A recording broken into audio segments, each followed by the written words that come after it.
calling for you.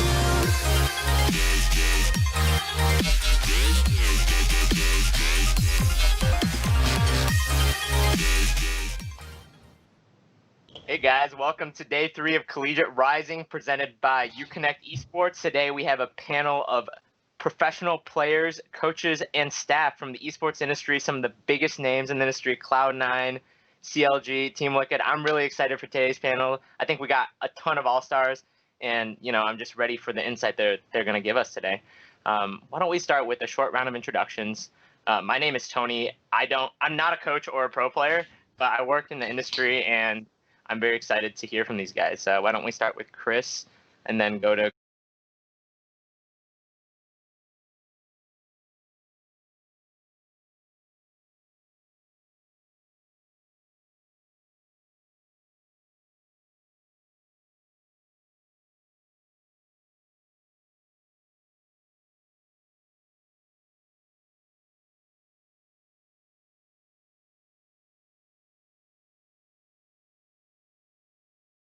In esports I was the strategic coach for Optic Gaming from summer of 2018 to summer of 2019, so 3 LCS splits.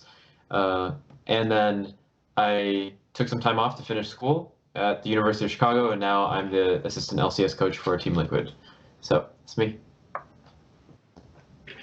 All right, and my name is Khalif Hashim, or Crowan. I used to play Heroes of the Storm professionally for about 4 years until Blizzard canceled professional scene there, but now I play Teamfight Tactics for Cloud9 and have been for almost a year now, so yeah. My name is Stephanie Harvey. I was a professional gamer for a long time. This is my 17 years in esports, so I won a couple of World Cups in Counter-Strike. And I was also a game developer at Ubisoft Montreal. I was a game designer for like 7 years. Now I'm full-time CLG, retired from competitive play. I think so. You're never actually fully retired. And you guys all have your representative jerseys. So I'm gonna put my jacket. I feel like I should wear something CLG. But yeah, no, I'm at CLG now, and I do a lot of work for the community. I'm the outreach development and outreach esports franchise director at CLG. Is Tony muted for anyone else? Yeah, Tony, you're muted. I think it's on Skype. We can see the little mic thing. Yeah. Still muted though.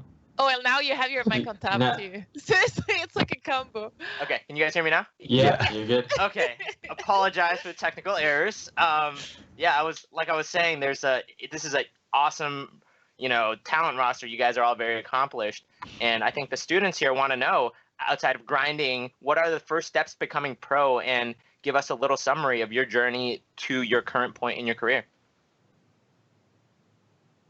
Should we go the same way, or should we start? Yeah, we can go the same way. We can go Chris, Cohen, and then Stephanie. We'll switch it up eventually. Well, I never went pro like everybody else here, but the way that I got into esports was I was still a student. I was procrastinating for a midterm one night, and then I just made a video of me talking about, I was really disappointed with how North American League of Legends was going, and it hasn't improved much since, but we lost against G2 in the mid-season invitational. This is like May of 2017. So I just made a video of myself talking about the game for like 25 minutes analytically, and then I posted it on YouTube, and I woke up the next day and I had like 40,000 views or something. And so then I started to go on a couple of talk shows. I tried to make more content, but I was still finishing up school, and I was trying to do both, right? I had like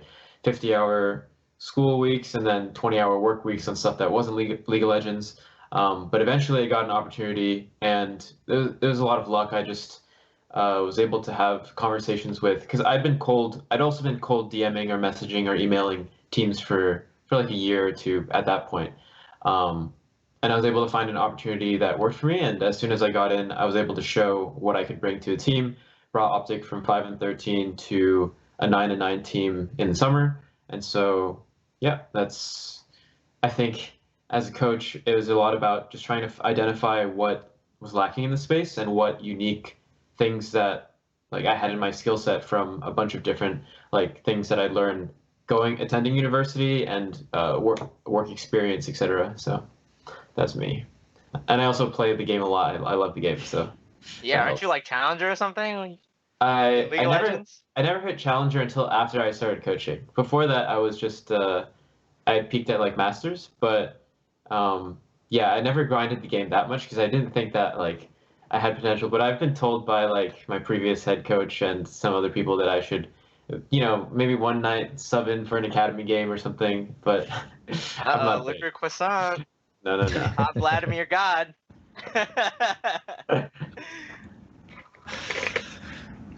Yeah, and then for me, I originally got interested in esports from League of Legends, as a lot of people do, and I was trying to, grind the game, get better. And then there was an opportunity at one point when I was in college for Heroes of the Storm, and they had a collegiate tournament going on. So I decided to try that, and I had a lot of fun with the game. I really enjoyed it. I enjoyed that competitive atmosphere, competitive aspect. I've always really been a competitive person a lot of my life, and I made a decision. I was like, hey, I can, try to keep grinding League where, I was like a decent player, like the like D1, like kind of like Masters area, but it wasn't like, enough to go pro with it. So I decided to make the swap over. And after the collegiate tournament, did pretty well, got like top 32 throughout like 700 or so schools, and I decided to make an amateur team, keep grinding through there, and get better and better and better, and just be on like a little bit better teams until I've eventually got an opportunity to join a team with people who have been competing in professional tournaments, and Here's the Storm. And then we had qualified eventually for a LAN tournament, and that was like a huge breaking point. I'd finally been like, yes, I bridged that gap. I kind of this is the first step to actually get into that door, and just kind of kept going from there, and competed in Here's the Storm for like 4 or so years until Blizzard canceled the professional scene. But I still had very much that hunger and desire to want to compete. And I had tried a bunch of various games. I tried going back to League for a little bit, but it didn't quite stick for me.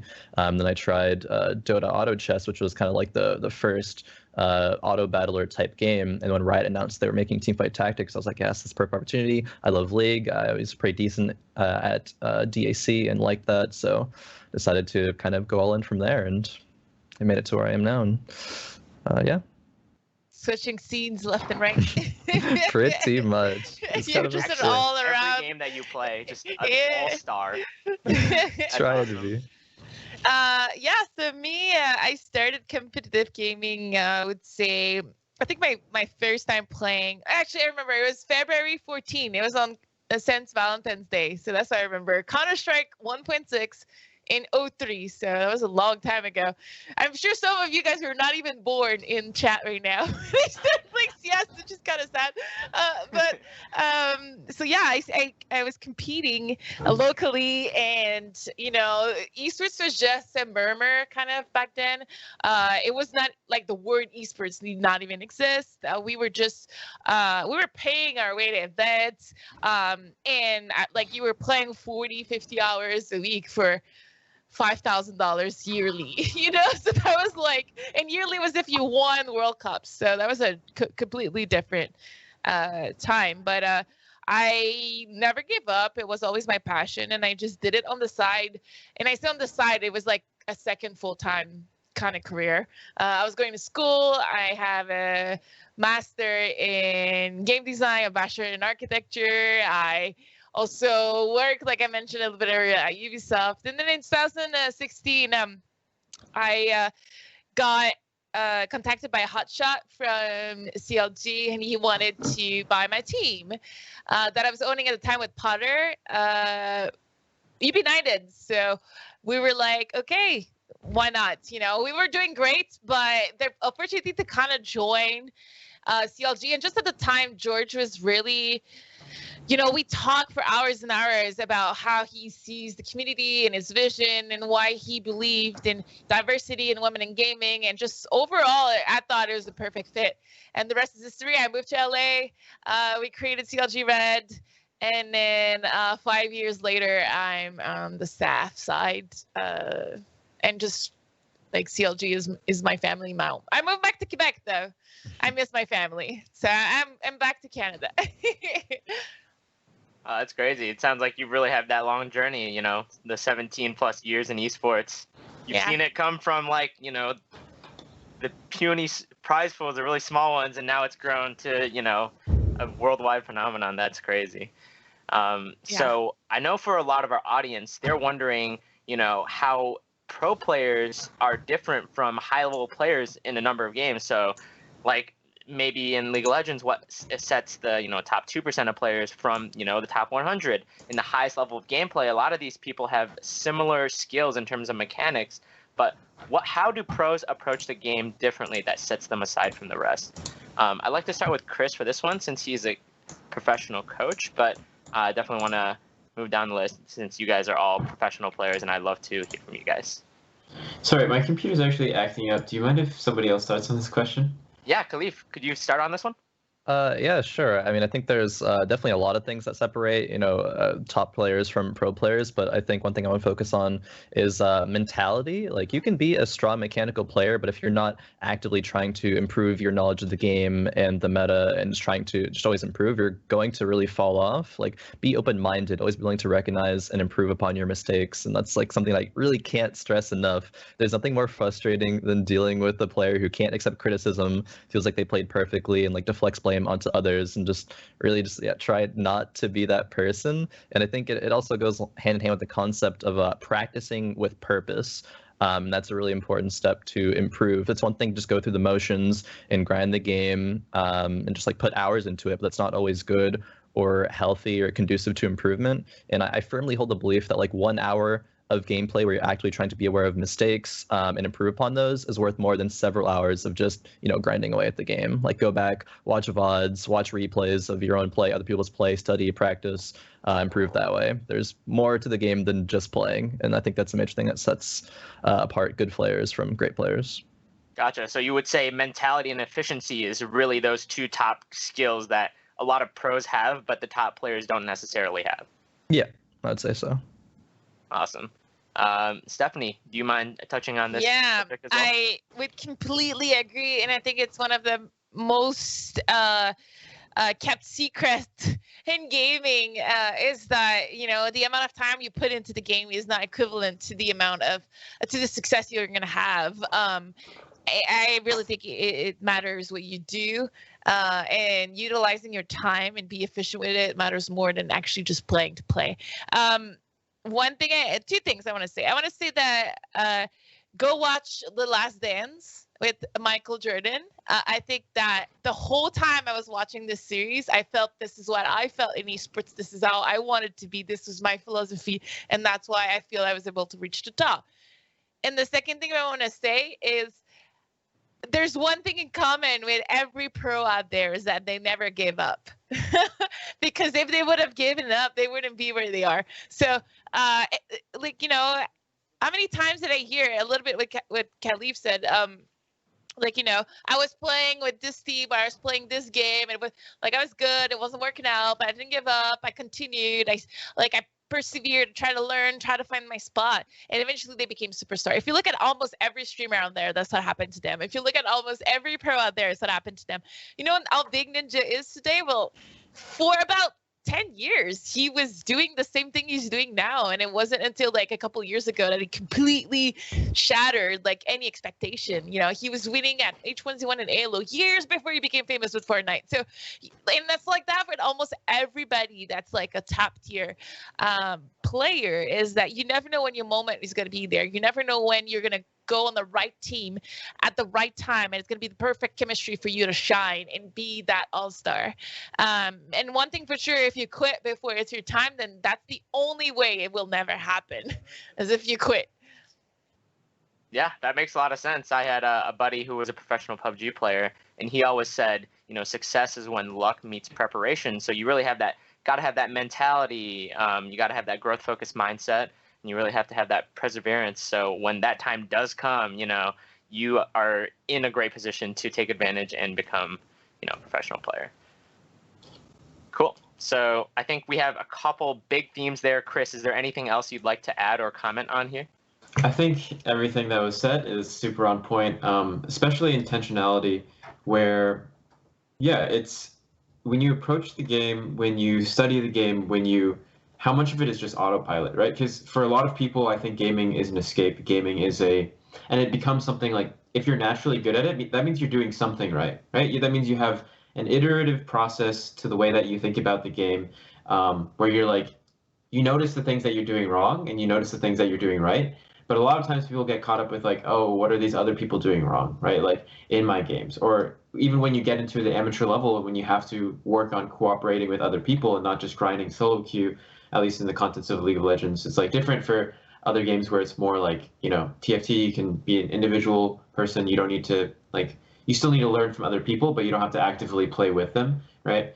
The thing that pros will say most often is the difference between amateur or academy play and LCS play or major regions is that there's a lot of untapped, underutilized potential within team dynamics, within like practicing with a team and also executing on stage with the team. And like what happens when you have coordination at the highest level, right? And so it's just about like every player is going to be different. Every player is going to have their own style and their own personalities, and that factors into how you work with other people. But at the end of the day, you have to be flexible. You have to, and that flexibility is what helps you understand, okay, these are the things that I'm doing well and that I want to continue carrying with me, and these are the things that I need to learn from other people, like far away from me, or the people that are closest to me, right? So yeah, that makes a lot of sense. I think using your time wisely, being persistent, having that growth-based mindset, and really focusing on honing the skills that will make you better than the competition. These are all fantastic points you guys brought up, and definitely will make a difference other than spamming a bunch of games.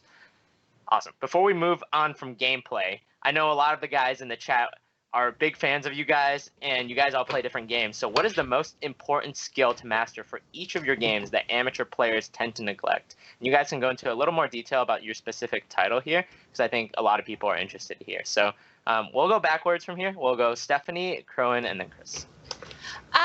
In Counter-Strike, what's the most important skill? I would say that Counter-Strike, I feel that at the very top, everyone is pretty much, outside of the really big superstars like Simple and whatnot, and even Simple to a certain degree, it's more about team chemistry and growing and building something together than actual skills or pure skills, if that makes any sense. And there's a lot of roles in Counter-Strike that are just, I watched way too much basketball documentaries last week, but there's so many roles where you're not Michael Jordan and you need to be respected and appreciated. And if you are Michael Jordan, if you are that person, that hard carrying in a game, you have to understand that a lot of the times your teammates are setting you up for success. And I think that's something that in esports and in gaming, because we don't have like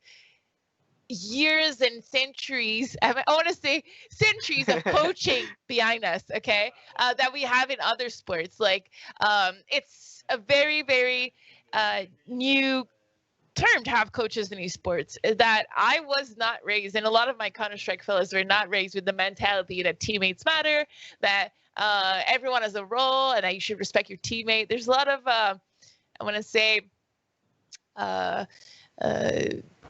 disrespect, but it's not intended, right? It's really just like, you look at the stats and you're like, I'm playing better than you, and that's it. And it's easier when you have a game like League of Legends where you have this guy that's support, okay? His job, his role is named support, okay? It's okay if he doesn't get any kills, but in Counter-Strike, you have this mentality of having these support players, but if they don't show up on the scoreboard, they still get trashed. So I think one of the best skill set is to learn how to be a good teammate and wanting to lift other people up and working hard.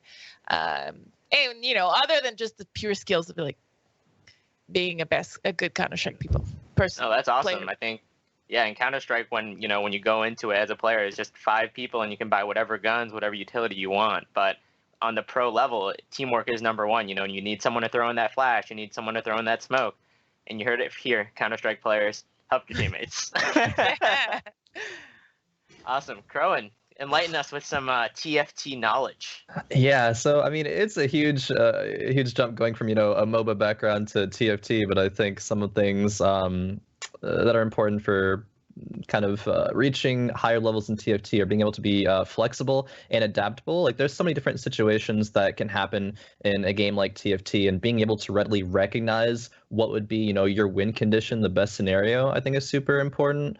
But not only that, but to not let it get down on you if you have a bad game, because there's so many things. It's so hard to say oh yeah, if I moved that one unit, if I positioned a little bit differently, I would have made the difference. It's really hard to really know and understand that, but being able to look at those situations, recognize what would happen for the future. The meta is always constantly changing. There's patches every 2 weeks, so the meta is constantly flip-flopping. Just being able to be flexible and trying to learn that as fast as possible, adapt to what other people are doing, and yeah, just more of that. Awesome. Nice. Flexibility. That's definitely a huge skill for the pro players, particularly in a game like TFT, where sometimes you'll get low rolls, sometimes you'll get high rolls, sometimes your opponents will have good RNG, and you want to just do the best that you can with the resources that you have. Exactly. Yeah, actually a little bit about that, I guess, and talking about low rolling and high rolling. Sometimes you're not always going to get to be first place in that game. Maybe you're low rolling and it's I have to play for a top 4 here. But adapting to that situation, I think, is super important, not only for ladder play, but in tournament play. Tournament play, if you're going game 3 into game number 4, which is the last game, and I'm 2 points behind someone else, and I have to get a first place, you have to change your play style there. You have to play, maybe a little bit more risky, go for that first place as opposed to just playing standard consistently, top 4ing and stuff like that. So, yeah. Makes sense. Mental flexibility. Awesome. Chris, let's hear about it. League of Legends. Yeah, How do I become a pro? I could definitely use some help from Crowan on the TFT side, because I started playing it again recently, and I'm just hard forcing Vanguard Mystics every round. But yeah, League of Legends. A lot of the stuff that Crowan said carries over because of how Riot balances these games in a similar way.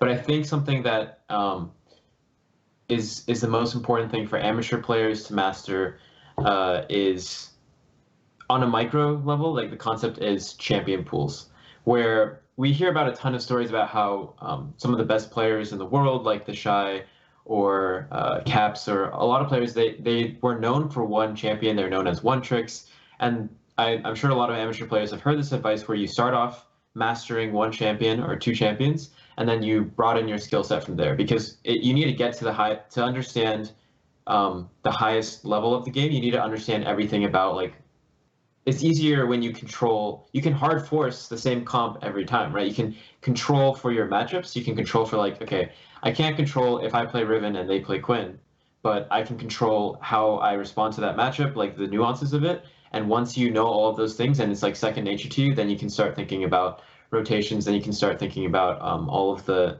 macro elements of the game. But so I think the thing that most amateurs struggle with, and I've talked about this with even recently, I was talking with Tactical about who he thinks are some of the most underrated amateur, or even academy mid laners and bot laners and stuff like that, because he just came out from he replaced Doublelift, right, the biggest name in North American League of Legends. And for him, it's just a lot of these players have either too broad of a champion pool, but low mastery on all of them. They have a champion ocean, but you can't really expect them to carry the games. Or they have a really small champion pool, but really high mastery, but a really small champion pool. And an example of somebody who Tactical took some time off in between finishing high school and joining an amateur or joining LCS/Academy team.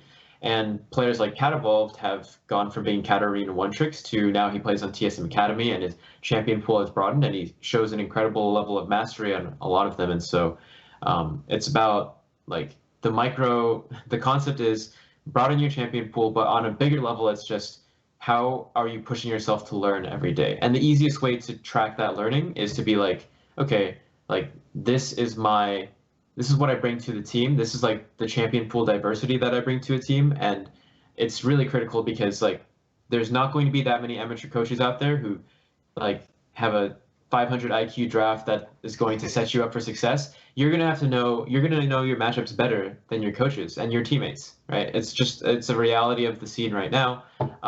and you're going to have to set yourself up for success, and that's the way you do it.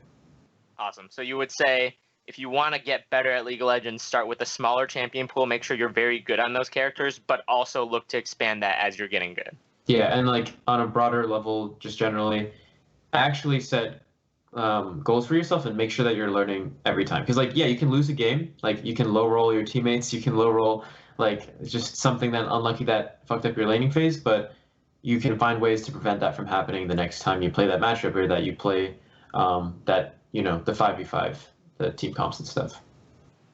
Awesome. Makes a lot of sense. Cool. Transitioning a little bit away from gameplay, I want to touch on physical and mental health and its relation in gaming.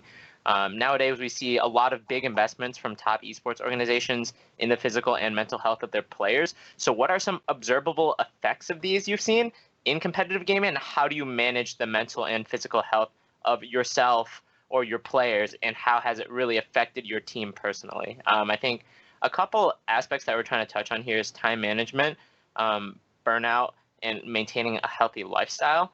Let's start with like time management and balancing like a work-life balance. Let's start with Khalif. What do you recommend, and how do you feel about that in gaming? Yeah, so just a personal experience. I was in college and competing and stuff, and I was trying to balance, like practicing, streaming, competing, like having a relationship, schoolwork, classes, having some semblance of like a social life, as well as taking care of myself. And taking care of myself kind of fell to the wayside sometimes. And, I should have placed that as a higher priority in hindsight, but my mental health definitely suffered because of it. And I think kind of going along that, it's really important to establish a balance for yourself in trying to manage your time effectively. And that's a really hard thing to do for a lot of people. For me, I'm still working on that. There's still a lot of improvements that I can make there, but trying to work on that, the earlier is the better. Recognizing what can you do to actively try to balance your schedule, manage your time to help you, because a lot of times it's easy to just like ignore it or put it off because it might feel like a lot of effort, just kind of go through the motions. You're like, I'm okay, I can get through this all, but you're kind of like actively harming yourself in that way. There are definitely steps that you can make, and it's different for everybody, the steps that you make. Some people manage their time best by writing down a schedule and like have like a whiteboard next to them, write down everything they have to do, and it helps them stick to there. Other people, it has different. It's just finding what really works for you and your specific style, because we all have different ones. Awesome. Sounds like being deliberate in your style that works for you seemed to be effective for yourself. How about you, Chris? I know you've done a lot both on the academic side while being incredibly good at League of Legends and being scouted as a coach. Tell us about how you manage your time and how you balance really that school and competitive career. Yeah, I would like to pretend that I had a really good structure, but the extent of my structure for a long time, or my system, was just, I'd have a notebook and I'd write down everything that I needed to do, and not all of those things got done. The majority of time, not all of those things got done, and that's bad, right? It's like, if all those things that Crowan talked about, like, juggling all these things, those are all things that I've juggled, and really the one that was always most prioritized for me, or for like, there was a span of 2 years where the thing that was highest priority to me was like my relationship / gaming, right? And it's just like, those absolutely shouldn't be your priorities in certain stages of your life, right? Like, I think if I could have done it all over again, I would have definitely taken a gap between high school and college. And then if you have the opportunity to take gap years in college, or if you have to be in college to like compete in certain circuits or like tournaments, I understand, but like taking time off in college is what allowed me to pursue coaching, right? It's what allowed me to, and I came back, I finished a year. I was even able to I got picked up by Liquid in April, but I was still finishing up my last quarter at the University of Chicago, and so I was taking 5 classes remotely due to COVID, and I was also like getting like working with Jat, working with all the players and coaching, and it's like I've come a long way where I can actually juggle those things, but it would not be possible without taking care of my mental health, taking care of my myself, because like I can't be the person I need to be in my personal relationships or my work relationships if I didn't have all that together. And I won't go into specifics, but like the stereotype for gamers like a long time ago was that they didn't take care of themselves physically. And I think there's like stigmas of like, oh, gamers are overweight or etc. But for me, it's always about being like underweight. It's about being like not eating enough, not eating like one meal a day, ordering something randomly, and then sleeping for 10 hours or sleeping for 3 hours. It's just those things will absolutely hold you back. They will prevent you from doing the things that you want to do. And so whatever you need to, like, whether it's your support network immediately, or if you don't have that, like a lot of colleges have good resources when it comes to counseling that I didn't utilize, but my friends who have all utilized them. It's like, go to counseling and talk about things that like are troubling you, whether it's just time management or if it's like, you know, you're in an abusive relationship, where like all of these things are, you can't set yourself up for success and feel like you're learning if you always have these other things weighing down on you. And so I've seen this affect amateur players. I've seen this affect LCS players and like the best of the best. And so make sure that, yeah, just take it one step at a time. It is a lot too, right? But it's just take care of yourself first. And I'm sure that like your goals will be achieved regardless. And like, and you'll get to a good place for sure. Awesome. So it sounds like really that the time management skills, the balancing your work-life balance or your school and your competitive play, a lot of that lies in your overall mental health. So it sounds like prioritizing that mental health, getting yourself to a good spot so that you're able to effectively manage your time is like really important. Awesome. Stephanie, could you tell us a little bit about the way you manage your time and the way you balanced your school, work, and your competitive play? I know you've been around in the competitive scene for a very long time, so I'd love to hear from you on this topic. Yeah. So I want to say I did not balance my time. I was crazy, meaning that I was working all the time. I was sleeping 3 hours a night, going to school. Like my parents had to drive me back in home so I could take showers. It just doesn't make any sense how I was able to go through most of the things in my life, because I've always been overwhelmed with work, competing in school and everything. And I had to just like probably any athlete out there and any of you guys sacrifice pretty much everything in my life to be at the top. I'm working since the last 2 years with the International Olympic Committee, and I've met so many of sports athletes or coaches and federation, and most of them always say the same thing, is that, you know, it's actually pretty much impossible to have a balanced career if you want to make it at the top, or a balanced life if you want to make it at the top. So that being said,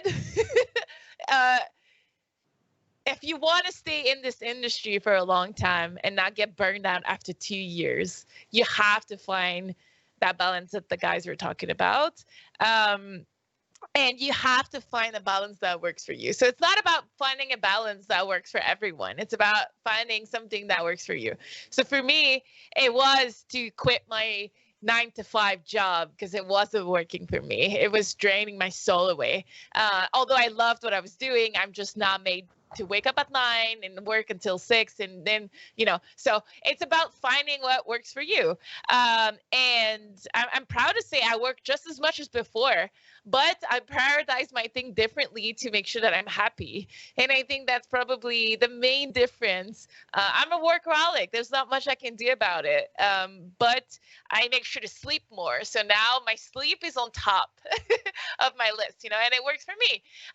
So I think that's super important. And I think that's one thing that the orgs, you mentioned how orgs are dealing with it and why we want our players to be interested in that. And I think that, it makes a lot of sense for orgs to want to keep their players. We don't want to change roster. We don't want to invest in a new player when we invested so much time into that player that we already have. We want them to succeed. We want them to grow. We want them to kind of retire with us, meaning like we want them to love being on our org. And I think that by providing support to that players, I know that as long as I've been on CLG, we've had like mental health coaches, physical, and then support. Like, I want to say a 360 approach. Whatever you need, we'll try to give it to you. And whatever we think you should need, we'll offer it to you. And I think that's extremely crucial to the ecosystem that we have now. And all orgs are eventually going to have they're going to need it. It's just part of success at some point. Yeah, I think that makes a lot of sense. I think particularly in this industry, there's a mentality that you always want to be grinding, you want to be outworking everyone else, you want to be putting in the most amount of work. But I do want to take a step back and say, even it doesn't matter if you're a pro player or you're working in the industry, you really do need to keep, that physical and mental health up. Don't sacrifice that, and find something that works for you to manage your time, to manage your lifestyle, to manage your burnout, or else you're not going to be in this industry for very long. I've seen a lot of people work like a year or two in the industry and get completely burnt out and just like an absolute emotional wreck because they put their work or their gameplay ahead of all of their other needs. And from the panel of successful coaches and pro players that we have here, it seems like each of them eventually found something that helped them manage their time, manage their physical health, manage their mental health, so that they can have long careers in the industry. I wish I started younger. That's for sure. Hey, it's for everyone in the stream chat. Now they're learning. Yeah. Awesome. Cool. So now that we've talked a little bit about physical and mental health, I know people are interested in how you can play like a pro. So in the interest of time, I'll have each of you answer one of these questions, but I'll start with Crowan. How is it different when you join a pro team coming in as an amateur? Like, what things did you have to learn or adapt to? So what are the biggest common pitfalls for new competitive players in that team environment? And yeah, just tell us a little bit about how you adapted and how you learned to, flourish in that space. Yeah, so I mean, being a part of amateur scene and moving forward into professional space, it felt like a little bit similar in a lot of ways. Like you're doing the same things, you're grinding the ladder, practicing and competing in tournaments, but it's a big jump, and that was made very apparent for me by just the level of competition. You can be like a great amateur player, stomp, everybody or mostly everybody in your scene, but then when you get to that next level, it's a completely different game. And I guess the advice there for me would be to not try to let that discourage you, but try to let it fuel you. Like try not to take losses the wrong way. It's something that I've done personally, like in the past, is being overly hard on myself, but in the wrong ways. It's fine to be dissatisfied with losing. The goal as a competitive player is always to, win, to be the best you can. But it's really in how you do that. You have to recognize that it's a process. You're not just going to jump in there and win everything. You have to recognize, mistakes that you make, improve upon those, and just use what you learn to do better next time. And as long as you see growth and progress, like that's important. That's what the goal is. Obviously, winning is the ultimate goal, but you have to take those steps to improve before you win. So yeah, I think a lot of times that jump can be scary, and maybe it's hard to handle when you're a part of a lot of these people who have been competing, who have been dominant for so long, and you're just you're the rookie, you're just getting in there. So it goes back to the concept about having a healthy mentality, but I think that it really shapes itself in a very important way in terms of improvement. Awesome. Yeah, I think that's incredibly important. When you go from beating everyone in the amateur scene and suddenly you're surrounded by a bunch of professionals who are at the same level as you, if not higher, it's so important to find that improvement when you lose and continue building yourself up in a way where you can stack up against these pros and eventually go for that big win. That makes a lot of sense. So I know a lot of our audience is from the collegiate scene, either collegiate leaders or collegiate players. Playing on the stage or on like an important broadcast match in collegiate has been a big issue for a lot of organizers. Many teams perform significantly worse than they do in scrims versus these big matches. Chris, as a coach, I know you work with a lot of the Team Liquid players to help them perform on stage. How would you recommend that collegiate leaders approach this problem, and how have you transitioned new team players to playing on stage? Yeah, so I've played in collegiate, at least Collegiate League of Legends before. I've seen a lot of amateur teams, and I've helped a little bit with some of their scrims and stuff. And I know generally how they perform, and there's always a disparity between scrims and stage performance. To keep it brief, just like with my players right now, it's not an issue, right? They're literal world champions. Like, they have nerves and they handle with it. They handle these nerves in their own way. But I think for teams that I've worked with in the past, like Optic, where you have maybe less experienced players or players that have more anxiety or more nerves around like big high pressure environments, I think something that worked for them is just meditation. And it's not meditation just like, you have never meditated before and you just close your eyes like for a little bit before you walk on stage or before you like compete against this team for this really high stakes match. It's about creating the same environment for yourself that you would in any other game, right? You have to think it's not any different. You have to think I can do exactly what I've done 100 times in the past. And if what that takes for you is like, let's say you have a week of practice before you have a big important game, well, don't get on Twitter. Don't check Discord or like your phone or something. Just give yourself 1 minute or 2 minutes before every champ select or before every time you have to like go on and just meditate and think about what you want to achieve in that game, or like how you're going to execute the way that you always execute or that you expect of yourself. And then if you do that for like 5 days in a row and then you go on stage or before you go on stage, and some ritual that we had on Optic was we literally just, there's like this YouTube video with this ball that goes up and then it goes down and then you just track it with your eyes, and it's like very peaceful music. We would all sit there as a team and we would just do that, and it felt pretty relaxing. So you can do that with the team, but like for yourself individually, it's about making sure that you give yourself the same you put yourself in the same situation, and like that's something that people are also going to struggle with during remote play and stuff too. But yeah, just controlling your environment and trying to recreate certain circumstances or certain your own like emotional state when you go into a game, and like you have to be determined, you have to be focused, and set yourself up for success again. Awesome. Yeah, I think that makes sense. Finding something that works for your team as well as works for you individually, so you can focus on the game instead of the external pressures that come with playing on a larger stage or for a larger prize pool. I think that makes a lot of sense, particularly if organizers can get the entire team on that same level. Cool. We are running a little tight on time, so I want to move to another topic of how players transition after their competitive careers. The window for a lot of pro player careers is relatively short compared to other career paths. Many become analysts, coaches, streamers, hosts, or work in the industry. So what skills from pro gaming are transferable to other careers in gaming, and what can competitive gamers do to prepare for this transition? Stephanie, I'd love for you to take this one. Yeah, I want to say that transitioning from competitive to not playing to be the best in the world is the hardest thing I've ever had to do.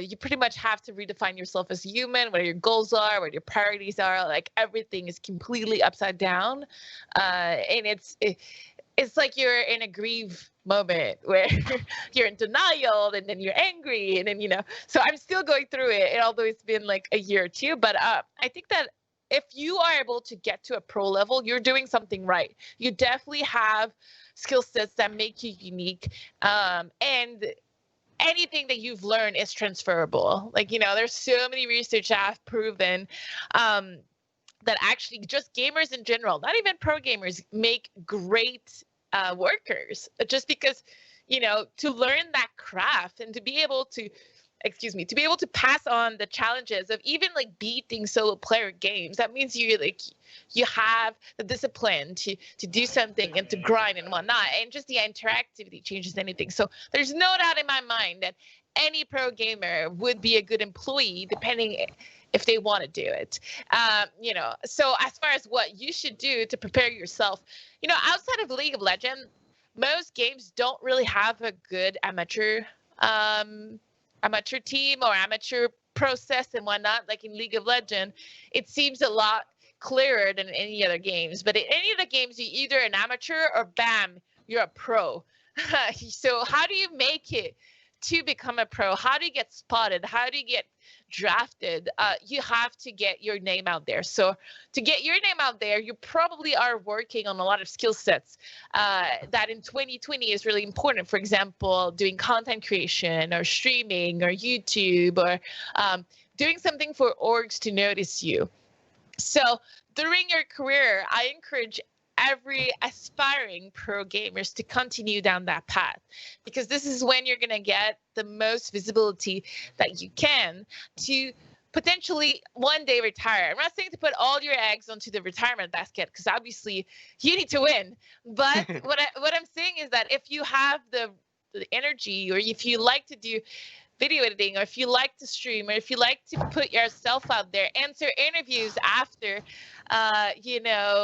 tournaments. Like how many LCS players are now on the LCS desk, and it's like that all across the League of Legends ecosystem. But it's not just the league; it's in everything. So put yourself out there just like you did when you wanted to become pro. Once you're pro, don't stop that grind, because if you sit on your pro salary, it's going to be really tough after that, especially if you don't grow any of your social media and or any of your relationship with people outside the org.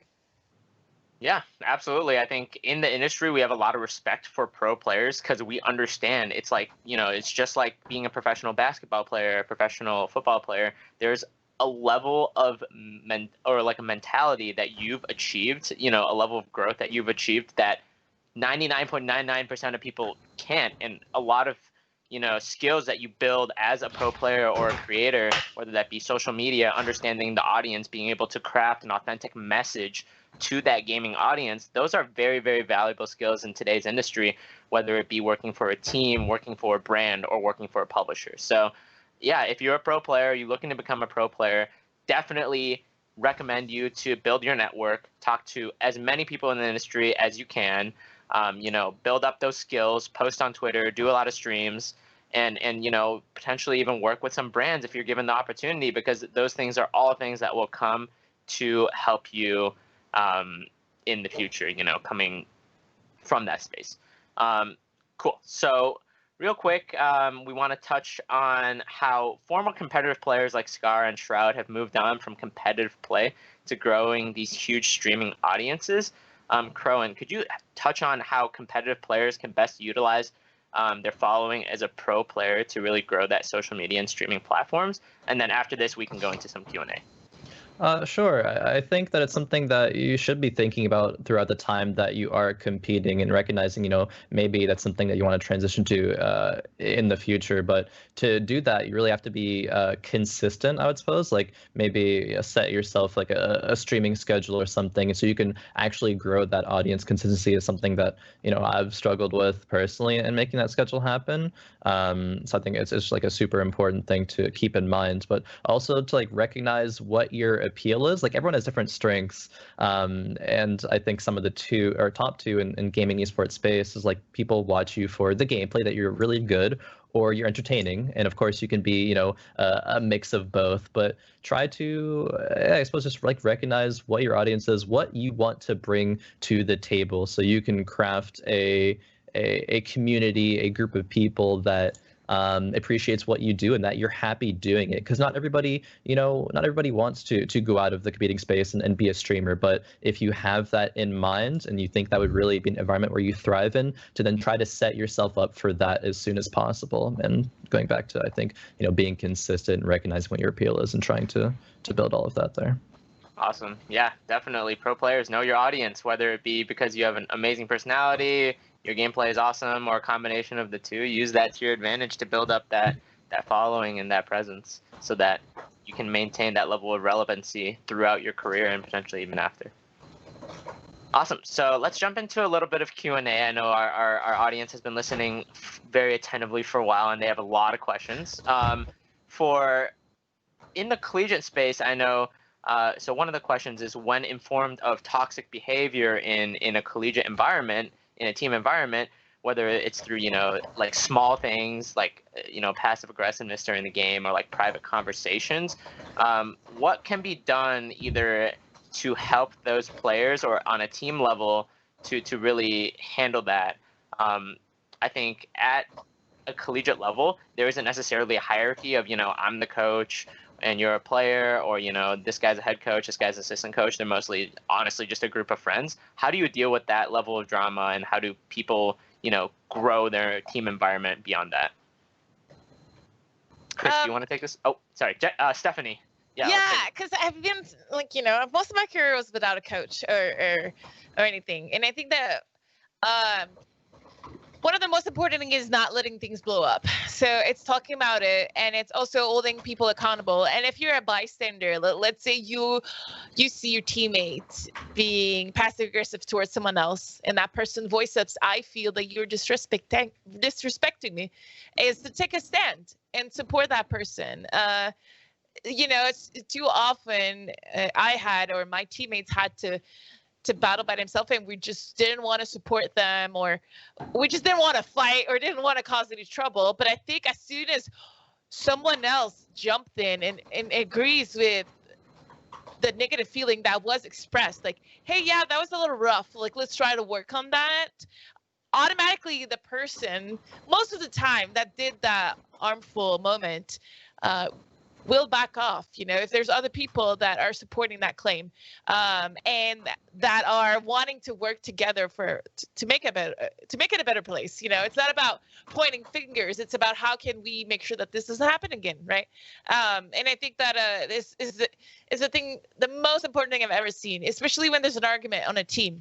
You don't have a coach, two people argue, a third person needs to interfere and take a stand. Not say like, hey, let's stop arguing, but stop the problem, calm down everyone, and just say, hey, I agree with this person, let's try to move on. And that's a game changer, because you don't let things explode, but you still let it out. And I think it's important to let things out, or else they explode. Yeah, for sure. I think constructive criticism is a huge part of that. I think a lot of younger players aren't necessarily used to taking criticism, or can take criticism gracefully. And I think if you want to be, a long-term professional in the industry, whether it be on the industry side or the pro player side, just understanding that sometimes, everyone makes mistakes. You need to tackle that with constructive criticism, but also when that happens to you, be willing to accept that criticism is a huge skill. Awesome. Another question we have is, when you're trying to become a professional in the game, what are some steps that you could take to set yourself apart from the rest of the competition and get yourself noticed by organizations and teams? I know, obviously, this differs based on the scene that you're playing in. So, Chris and Crowan, can you guys touch a little about how you see people become professional and become noticed in your spaces?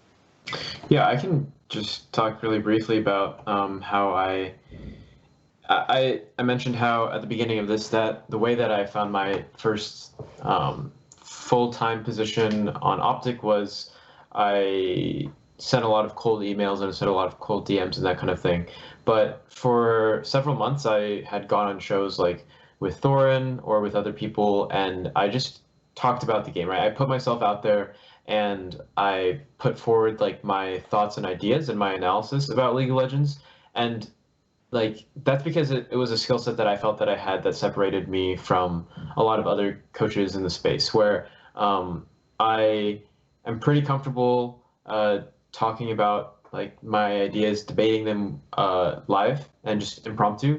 And so I wanted to put myself in that kind of position. And what ended up happening was one of the reasons that I was scouted or I was picked up is people talk, right? And people will be like, hey, have you seen this guy's like video? Or I think you should give to this guy, you should talk to this guy for sure. He is somebody that like is smart about the game. And from there, like, if you give yourself if you get an opportunity, like, you're going to get noticed for anything that makes you unique, right? And for some players, it's going to be just being the absolute best, right? Being at the top of the solo queue ladder.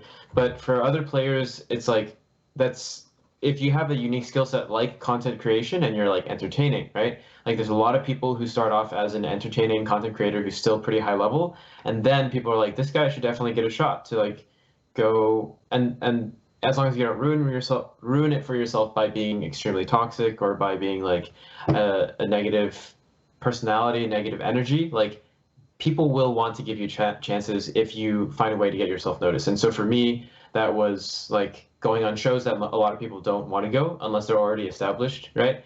Or making my own content, or for some people it's streaming, and for a lot of people it's playing with other pro players and then having those pro players notice you, I guess, in League of Legends. But yeah, it's just find what your niche is like the advice that's given in a lot of industries, and I don't think that's very different in esports actually. Cool.